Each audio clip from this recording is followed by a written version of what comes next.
It's Red Eye Radio. Gary McNamara and Eric Harley talk about everything from politics to social issues and news of the day. Whether you're up late or you're just starting your day, welcome to the show. From the Uniden America Studios, this is Red Eye Radio. All across the USA and around the world, he's Eric Harley and I'm Gary McNamara. Red Eye Radio is what we are. And a good Friday morning. Happy Father's Day weekend to all the dads out there. Thank you. We appreciate that. All of us fantastic fathers. Humble. Not this weekend, we're not. I got a coffee cup that says I'm the world's greatest dad. Actually, I borrowed it from my neighbor. By the way, that's also a Seinfeld episode. Yeah. What there is a funny one online. World's second best dad or world number two at being a dad or something like that. It makes fun of the world's greatest dad thing that's been going on forever. Yeah. See, I'm honoring Look, my... I rate somewhere in the top 1,000, I think. Maybe million. Maybe billion. And I'm wearing my T-shirt that honors my dad. Yeah. That says... Get out of my chair. Nobody cares, work harder. Oh, yeah. Which I found this on Amazon. I said, I need to wear that into the studio once in a while. So I wore it today in honor of my father because he didn't want to hear any whining. Just get the job done. Shut up and get the job done. Oh, wait. You could add one word to change that shirt completely. What? The word to, T-O. Nobody cares to work harder. Nobody cares. Nobody It changes the whole thing, doesn't it? Nobody cares to work harder. Quiet quitting. You know, I told you one of the best moments with my father, and it's when he told me I should stay in this business. Mm-hmm. Trying to think, what was it? The worst moment with my father. Yeah. That burned me to my soul. Mm. Now, I would have been, I'm going to guess 16, 17, 18. Yeah. Okay. All right. And I might have been younger, but, you know, this was in the line period. My lying era. This is my line period. Yeah. I can hear liberals. What's this right now? Yeah. Yeah, and that was when, you know, my dad said, "Stop being a BSer. Mm-hmm. Stop BSing." He just looked me in the stopped, and then he stopped saying that, and he related me. He compared me to a. I'll just say I'm not gonna get specific on it because I don't want anybody to figure out who it might be, but an acquaintance of the family. Yeah. Okay. Who was the BS about everything. Yeah. And my father would always complain before my father ever called me a BSer or, you know, stop lying or whatever. The BSer of the block. Yeah, let's. I put it guess that we way. all had one of those, right? And everybody knew it. Mm. And as kids, that's the thing. As kids, you knew anybody was any adult that was a BSer. You knew it. Mm-hmm. You made fun of them as kids. Mm-hmm. And my father he no longer told me stop lying or stop trying to BS me. He'd simply say, stop being, and he would mention that person. For some reason, my dad could call me a liar. He could call me a BSer. That didn't bother me. But when he compared me to this other person that we made fun of, we as kids made fun of this person because we knew he was such a BSer and it was so obvious. When my father compared me to him, who was so transparent that we made fun of him, I made fun of him, and my father compared me to him, I'm telling you, that burned me to my soul. Yeah. As much of a soul as you can get to a teenager. I remember one time lying to my mom, and I remember how she just put it, and it was very quietly. almost. Your word is no good. And then she walked out of the room. She just lobbed this thing right in front of me in such a very quiet but dismissive tone. Yeah, but your word is no good. A matter of factly. It wasn't like, Well, I'm not going to yeah, argue with you. right. It's just matter of fact. Your Just word's no good. just like saying, yeah, but that bread is molded. Just throw it out. Your word is no good. That's beautiful. I mean, that's It- very, very the effective, wasn't it? punch- Yeah. The punch that I felt straight to my gut. I know. And here's the problem. You first catch your breath, but then there's no defense. And so immediately, and my mom has always been like that. I mean, she's always been, there have been things where, raising 5 children and, having a husband go off to war. He had already been to war before they met, and then he joined the Air Force and then went off to the Vietnam conflict. And so, there was a lot of time for her to be, the only authority in the house. But she just had that way. Very, very loving mom. But delivering that in the most effective way possible, knowing how I was going to respond to it, ultimately, long term. And I didn't, it was very quick. And it stopped all of that, right? Because I really didn't have a lot of opportunity. I mean, I was on the go a lot as a teenager. And I didn't feel like I really had to keep anything. We always lived in a small town. There was no point, and when we lived on base, no point in even attempting to lie to my dad because all the SPs on base were going to rat me out. You just couldn't get away with it. But I tried that one time, and then it just, the gut punch. And so, obviously it was like, okay, that's never going to work. And I remember years later when I called to tell her that I had received the offer to be the lead guitar player for Aerosmith. Yeah. I thought I better be careful how I approach this. No, it was just the one thing about parents is they know their children, and that's it. If because your children are part of you, and you understand, you can see their brain working, and especially at that age. You kind of see it. And well, the funniest thing my dad ever did, my dad could howl and make it sound like a perfect coyote or a wolf. Yeah. And if he was out there, you went, oh, my God, what the hell? Yeah. And so our neighbors one time were holding a party. Yeah. And they were just really loud. It was still about midnight. Yeah. And my father said, well, I've had enough of this. Dad, don't go over there screaming. He goes, that's not what I'm going to do. Walks into the woods, in the middle of the woods. He starts howling. Now, these people got to be drunk or whatever. Scared the hell out of him. And my father's out there going, because it's right there. It's like, arr, arr, arr, Yeah. like making all these noises. And I'm just like watching this in the woods with him. And they're like, where's the flashlight? They're trying to find. They're all drunk. They can't. Yeah, because you showed me one time the house where they live is on the edge of a wooded area. Yes. Yeah. So that would, if you're sitting there and you're hanging out at night, that would scare the daylights out of you. Yeah, you wouldn't. Yeah, you wouldn't know. And there's deer, and once in a while there'll be a bear or something that will be.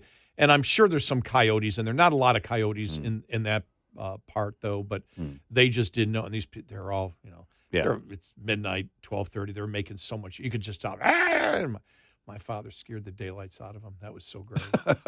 I saw a pack of coyotes the other night or morning when leaving here. 4. I had a whole new respect for my dad. Did you really? Yeah. Well, they're in my area. Yeah. I've got coyotes. I've got and what do you call it? The small Bobcat? bobcats. Yeah. You got bobcats. So. Yep. I saw a raccoon. The size. This thing was it was a massive raccoon. in my neighbor's yard recently. I've never seen a raccoon this big. I had to really get up a little closer to make sure it was a raccoon. It was a raccoon, and it was eating well, whatever it was eating. But that would scare me if I heard that right my out. dad was just great, and I will say this. I'm sure you feel the same way. I one of my best friends, his father died when he was 18. Yeah. Almost a half century ago. And I've had my father that whole time, and I had my mom till just 3 years ago. Yeah. And as I always said, I had my parents till I reached retirement age. Yeah. And still having my dad around now, in a way, yes, you're an adult, and yes, you're grown up. But I know a lot of people I know that have lost their parents, even when they've been older. They said, that was the day I really had to grow up because I was on my own. Yeah. Even if you were on your own, there's just that blanket of security and power that direction and morality that is always there. And my father at 97 still has it. Yeah, I don't know if he knows he has it, but he has it. Yeah, my dad and my mom are my true north. I mean, that's just where it's always been centered. And you and I have had this conversation recently off the air about and I'm in the same boat. I had friends whose fathers didn't come home from a war that my dad returned from, and so I'm grateful for that time. Recently, on his 90th, my siblings were able to take him out on his boat. I was not able to meet to meet them for that on that day, but they went out on his pontoon boat. They all went fishing and just had a great time. And there's no way to repay that. And my dad's life as a child was not great, so it could have gone very differently. He was able to be a great father and a great leader, a great public servant in the military, and my mom the same. And that's something that is with me every single day. It really is. And I think the how blessed you are when you do have your parents live as long as my parents lived. Because I always thought about this when my mom passed away. Of course, there was terrible grief, but there was always, and I knew it even when my parents, were my mom, when she reached her 90s and my dad was in his 90s. I thought to myself how blessed I am because so many people did not. So when I lost my mom, there was actually another gift that came there, which is you have the grief, but there was also such an appreciation that I had her for such a long time, that helped blunt the grief a little bit. It really did. Because you're like, boy, was I lucky. Boy, was I lucky. So many people didn't have it. And so you're actually blessed in a few ways. You are because they're around for such a long time, and then you're blessed because, of the psychology of having them around for such a long time and being so appreciative even after they're gone, that it does, I think, blunt the grief. I mean, the grief's still bad for everybody, but still, I think it does help blunt the grief. And when grief is replaced or some of it is substituted with appreciation, it does make it better. Sure. It does make it easier. It tempers the loss. Yes. Yeah. 866-90 Red Eye. Most of the movement regarding U.S. meat production and price forecast in June centered on the beef sector. USDA World Agricultural Outlook Board Chair Mark Jekanowski says for production, for this calendar year, we raised our forecast by 170 million pounds, and that reflects a combination of higher cattle weights, increased marketings, and a little bit higher cow slaughter. For next year, we raised our beef production forecast just slightly, 50 million pounds. Higher placements in the second quarter of this calendar year will be slaughtered next year and contribute to that higher production next year. As for steer prices, beef supplies already relatively tight, but demand is very strong. We're seeing record high prices for cattle. With steer price forecast this year up over $5 per hundredweight from the previous month, an increase by $7.75 in 2024. For Meat Trade, the main action centered on pork exports. I'm Rod Bain reporting for the U.S. Department of Agriculture in Washington, D.C. This report is made possible by Cenex Roadmaster XL Premium Diesel and Citgo Lubricants.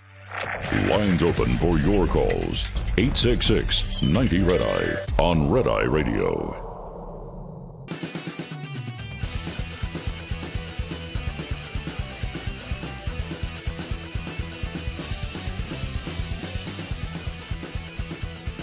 It's Red Eye Radio. He is Eric Hurley, and I'm Gary McNamara. So there it is right there. Yeah. In the headline. Michael Schellenberger, New York Post. We now know the first 3 people to get COVID worked in the Wuhan lab. When will the U.S. government act? And he, along with Matt Taibbi and Alex Gutentag, the first 2, Taibbi and Schellenberger, from the Twitter files. And Schellenberger, we've talked before about, he's much like Bjorn Lomborg on climate change, believes that man is impacting it, but believes what the liberals are doing is completely the opposite of what they should be doing. Yep. Schellenberger and Taibbi, I don't know about the other gentlemen, but they're liberal. Yeah. I'll say this, they're old school liberal. They're not the modern, insane liberal of today. Yeah. And, they have the traditional, had the traditional, don't know where they stand today after everything, because, as we've always said, the liberalism of yesterday led to the liberalism of today. We always tell Bill Maher that. But it's no longer a question that the COVID-19 virus leaked from the Chinese notorious Wuhan Institute of Virology laboratory. What's more, this week, my colleagues and I broke the explosive story that the first 3 people sickened by the virus were the scientists experimenting with the SARS-like coronaviruses. Sources within the U.S. government say that the 3 of the earliest people to become infected were all members of the Wuhan lab. When a source was asked how certain they were that these were the identities of the 3 scientists who developed symptoms consistent with the COVID-19 in the fall of 2019 before the virus spread around the world, we were told 100%. Now it's up to Congress to demand answers from the intelligence community, the National Institutes of Allergy and Infectious Disease Director, Anthony Fauci. Yeah. Yep. In February of this year, the director of the FBI, Christopher Wray, told the reporter that the FBI has for quite some time now assessed that the origins of the pandemic are most likely a potential lab incident in Wuhan. Why then didn't he say something sooner? The cover-up was vast and insidious. Our sources were terrified to tell us what many had long suspected. They only did so because they are outraged as the American people should be, and felt a moral obligation to speak out. Still, some wonder why this all matters. The pandemic is over. Who cares how it started? The answer is, in part, that the cover-up is indicative of the rot at the heart of many American institutions. The abuse of power by partisan and ideological officials at the highest level of the American government threatens our democracy and civilization, as the pandemic proved dramatically.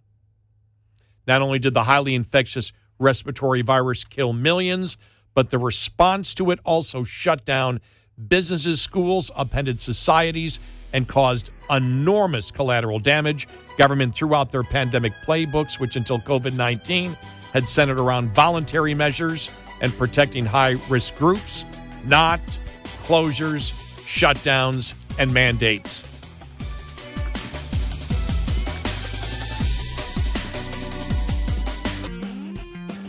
You're listening to Red Eye Radio from the Uniden America Studios. And he's Eric Harley, and I'm Gary McNamara. So the Schellenberger-Taibbi story about sources inside the U.S. government say that the first people affected by COVID were the scientists at the Wuhan lab working in gain-of-function research. Makes sense. Made sense all along. Yep. And if you're enhancing a virus to see that if it can be more easily communicated between humans. If that's your entire goal inside that lab, then the humans inside that lab are going to be the ones at greater risk. It's not a stretch. It's something we've been on from the beginning.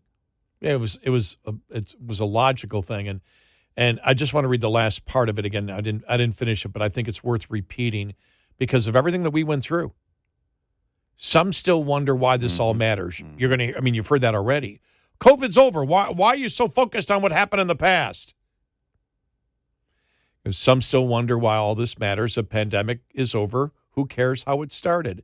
The answer is, in part, that the cover-up is indicative of the rot at the heart of many American institutions. The abuse of power by partisan and ideological officials at the highest levels of the American government threaten our democracy and civilization, as the pandemic proved dramatically.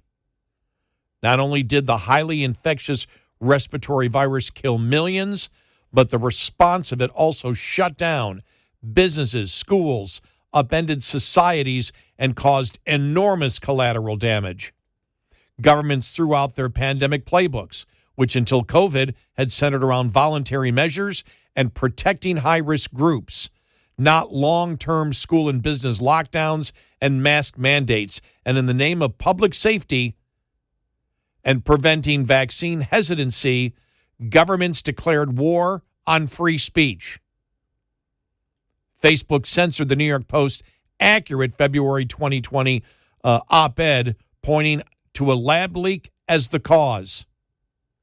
Twitter kicked journalists off its platform, and the White House threatened Facebook and Twitter with extinction in the form of revoking their license to operate if they didn't censor often true content, including stories of vaccine side effects. Now we know that many people within the federal bureaucracy have strongly suspected that COVID came from a lab and were too terrified to say anything publicly. The people we interviewed for our story weren't the only federal employees who felt compelled to share what they knew. For the last 6 months, we've seen whistleblower after whistleblower come forward bravely as the law allows, only to be punished.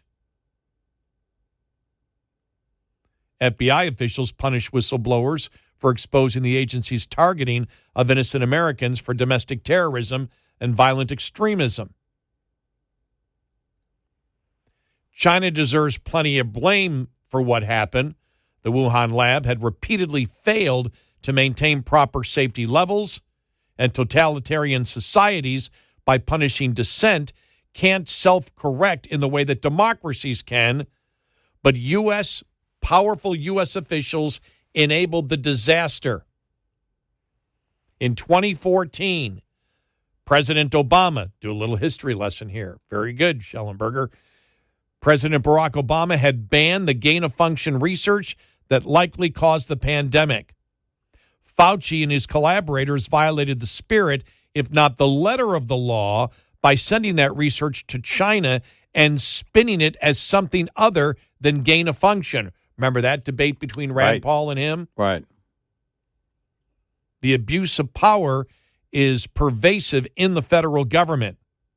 Congress must act now to create an independent and bipartisan commission on the origins of the COVID pandemic and why U.S. government officials participated in its cover-up. Congress must also take immediate action to defund and dismantle, and just so you know, Schellenberger came up with this phrase, the censorship industrial complex. I like that one. Whereby contractors of the Department of Homeland Security and National Science Foundation demand that Facebook, Twitter, and other social media platforms censor disfavored speech, including often true speech or a worthwhile hypothesis like the lab leak theory was, which has since been proven. And Congress must establish stronger oversight over its biomedical establishment. The worshipful news media coverage of Fauci is particularly appalling in retrospect, now that we know that he personally sought to squelch the lab leak hypothesis for self-interested reasons. The greatest change of all must be in the way that Americans view their leaders and institutions. We must be much more suspicious of the official narrative. The people who cry, oh, this is it right here. You ready? Here we go. All right.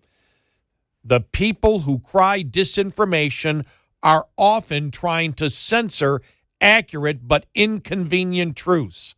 Again, the people who cry disinformation, which is the Democratic Party, are often trying to censor accurate but inconvenient truths. And the people who accuse others of spreading conspiracy theories are, as we have just seen, often conspiring to spread their own disinformation and conspiracy theories. To the point that they wanted to have a disinformation czar. Yep. But look at the entire effort here and weaponizing the government and coming down on social media. We're going to control everything. You know, it really makes me wonder when you think about all of those so-called former employees of the FBI that went over to Twitter. Were they former? Or was the FBI just setting up shop at social media?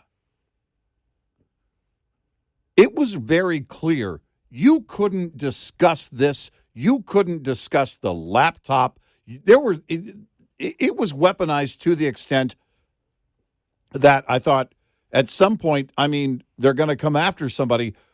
What if somebody created an all-new social media and started posting it there? What are you going to do there?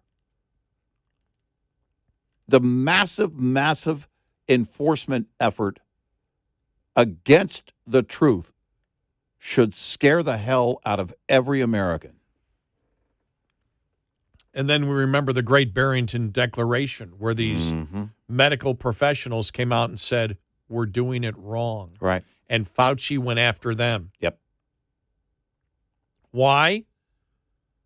Because it came to realize you shut down the damn society and you didn't have to. Right. It didn't make a difference. Right. And Democrats knew they had control. We could control things. We can control the economy. We can control where people go. We can control the language, the conversation about it, because we have enforcement over at the social media offices. We can control all of this. Nobody will find out that we were working to enhance a virus to make it more contagious amongst humans, because we will squash every word of the truth. And then we talk about the things that we always knew, that it didn't affect young people. Right. What we did to young people was shutting down schools the way that we did. There was no reason to shut down schools. Republicans were having the debate in the House 2 days ago, and Nadler saying no, it was right that we put the masks on all 2-year-olds. Yeah. No, it wasn't. It was the wrong thing to do. We all know scientifically what they did was the wrong thing to do. The Great Barrington Declaration and Dr. Bhattacharya and the other people that were demonized as being, unprofessional and not medical and, not looking at, and they were the ones that actually were doing the actual science of medicine and viruses, and Fauci and the CDC and the Democratic Party influence over all of it was playing games. Why? To save their own backside. Now we know it because the United States was involved in funding gain-of-function research in the Wuhan lab, and that's how it all started. So they were all covering their posteriors is what they were doing, and so they had to shut it down because they were the ones to blame, and they knew it. Yeah. Fauci knew it. Man, I cannot wait to see Rand Paul, because they'll call Fauci in again. Yeah, this isn't going to go well. I can't wait for Fauci. I can't wait till that happens. But that coming out yesterday, or was it yesterday or the day before? Yesterday. I know we talked about it at the end of yesterday's show. That the first 3 people to get COVID worked in the Wuhan lab. And think about everything that the left attempted to do to shut down society, shut down free speech, punish people who didn't agree with them. Yep. And in the process, mostly doing the wrong thing. And when it was pointed out by the scientists that they had no ulterior motive, just to tell the truth, Fauci and company attempted to destroy them and destroy their lives. Yep. And destroy their careers.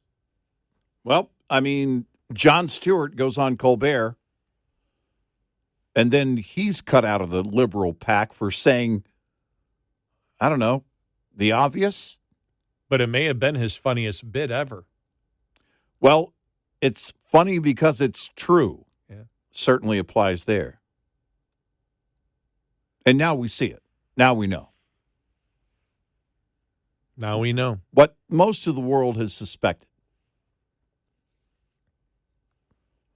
And it's time for the GOP to get to the bottom of all of this. Our money went to this. And if they're covering that up, then I have to ask the question, is that because it's still going on with other viruses? That's a great point. It's why you want it stopped. It's why you want to get to the truth. It's why you want to expose all this so you can end it and make sure it doesn't happen again. And the American people have a right to know. This is insane. I know. This is insane. I can just see what comes. I can see what comes out. Well, those 3 scientists happened to go to the fish market that day, and yeah, all enjoy fish. Right. Yeah, it just happened to be the case. Yeah, I'm sure. Yeah, and come back and do their work on nothing related. I wonder how loud the Republicans are going to be on this today as the Trump thing dies down, which it will, because there's not going to be anything. It's a global pandemic. It's worthy of the loudest voices. Yes, it is. People should scream about this. Yep. 866-90-RED-I. Get in touch with Red Eye Radio, toll free at 866-90-RED-I. It's Red Eye Radio. He is Eric Harley, and I'm Gary McNamara. I want to wish all the fathers out there a very, very happy Father's Day. Eric, happy Father's Day to Yes, thank you very much. To you and happy Father's Day to all the dads out there. And I hope you get to see your dad. I will on Sunday. Yeah, I mean everybody. Oh, yeah. Well, this is about me right now. Oh, okay. Well, then I hope you get to see your dad. I don't care about listeners. We hope that everybody has a wonderful Father's Day weekend. And, I will definitely. I'm going to make the trip up there actually on Father's Day. And so I think my sister will have delivered the gift by then. And that ought to be great. And then my cool little extra gift. But hanging out, we do have a three-day weekend for those that didn't hear it earlier. We're back Monday night, Tuesday morning. So I'm sure the floor will fall out the moment we leave. Yeah. Well, on major news stories. You know the best thing? Yeah. when I land in Buffalo. Yeah. Later on this afternoon. Right. 70 degrees. Well, there you go. I know. Man, wow. I wish you could share that with some of us down here. But happy Father's Day to your dad, and the best to him, and safe travels.